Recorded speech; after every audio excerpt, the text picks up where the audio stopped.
The way, you see, I like Christ, but I have a problem with Christianity. I like Christ, but I have a problem with the church. And I talk to many Christian ministers who say the same to me. Say, Mr. Lakhani, we love Christ, but this stodgy church that we have to belong to kind of imposes all sorts of weird things on us, and we are not happy with it. So this is nothing new. So I have the same issue. I love church, I love Christ, but not the church. Now the church, you see, is like an organization that wants to expand. You see, they just want numbers. It's a number game. So they want to continue to convert others. Not only one, Christian, other Abrahamic tradition has the same problem, same issue. They want to expand. They want to kind of rule the world and all that. It's horrible. The reason is this. You see, how do you convert? Best example is Buddhism. Buddhism was the first, kind of missionary religion in the face of this earth. By just being a good Buddhist, you impress other human beings who say, we want to embrace this idea. This is the honest way of converting, in the sense that you say, look, do you like what I'm practicing? They say, yes, we like this. You are so peaceful. We want to follow your example and take on your particular tradition. Good for you. We are comfortable with that. Now, with the other Abrahamic tradition, the way they have kind of promoted themselves is really very worrying and very frightening, and continues to be very frightening and worrying. It's as follows. Let's look at how they promote their tradition. Either through bribery. So on one hand, they say, here is the Bible. On the other hand, bread. We will give your children food, education, job when they grow up, but please embrace the Bible. So if you're offering the Bible and a bread on one hand and Bible on the other, that is called bribery. I think Christ will be shuddering, saying, what are these guys doing in my name? So bribery is the last way you use to try and convert people to your tradition. Unfortunately, this is the method they use most of the time. The second is through force. If you look at the history of humanity, the way some of these Abrahamic traditions kind of spread throughout the world, it was through force. At the point of a gun or a point of a sword, they converted people. I'd say, we kill you or convert you. So this was the tradition, method used.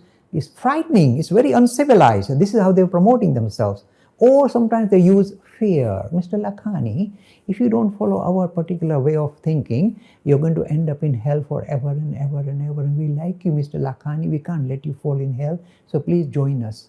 So this is, if you like, fear, fraud. It's fraudulent. I don't believe in nonsense like that. Why should somebody, suppose I don't believe in any religion, why should I go to hell? So this idea of promoting the tradition through fear, through force, through fraud, through bribery is frightening, or through financial inducement. Oh, we give you this money, come on, convert.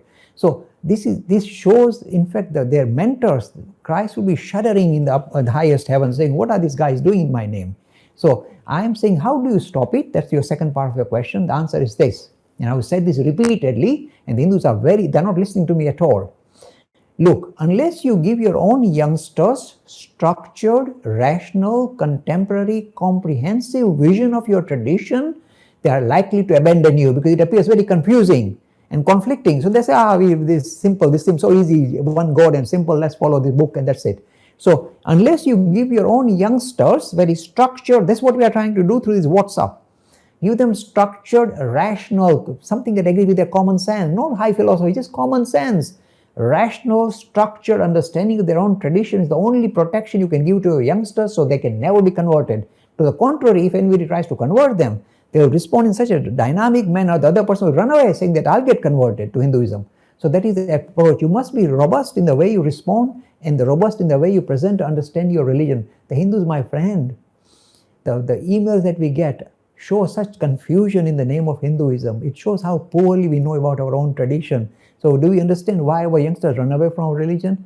Look, I know, Nishit, I'll tell you, there were two young ladies, Pushti Margi, means a very staunch, very traditional Hindu, Vaishnavites. Two young ladies from my own family, Pushti Margi, went to Islam. And when I investigated how did this happen, because their parents had told them, don't touch these, don't eat this food, don't. That's all religion they taught them. So what do you expect? They're going to run away from your religion. So I'm warning the Hindus, please make sure your youngsters come across the correct version of your tradition, not some kind of mishmash. Once you do that, I promise you, it's like the Bakhtar, your armament you wear. Nobody will come near them to convert. But that's the only way you can stop it.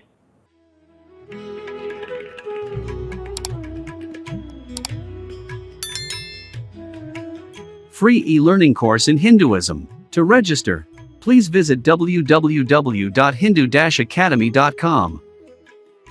Talks on Hinduism. Sponsored by People Care. Encouraging caring for the elderly in their own homes. For more information, please visit peoplecare.com.